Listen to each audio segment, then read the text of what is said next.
कल्याण पूर्वेतील आडिवली परिसरात घडलेल्या खळबळजनक पेंद्याबाई हत्याकांडाचा अवघ्या 36 तासात छडा लावण्यात कल्याण गुन्हे शाखेला यश आलंय।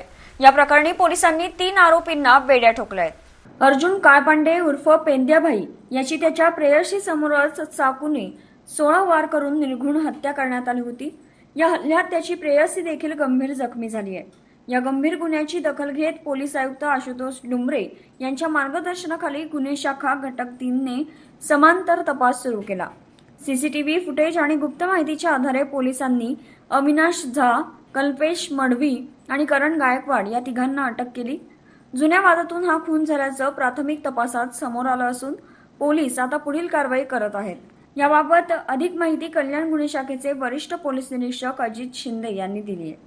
याच्यामध्ये जी तिची मैत्रीण होती त्याच्यावरती पण वार केलेलंच निष्पन्न झालेलं आहे आणि याच्यामध्ये त्यांच्यामध्ये पूर्व वैमनस्य होतं।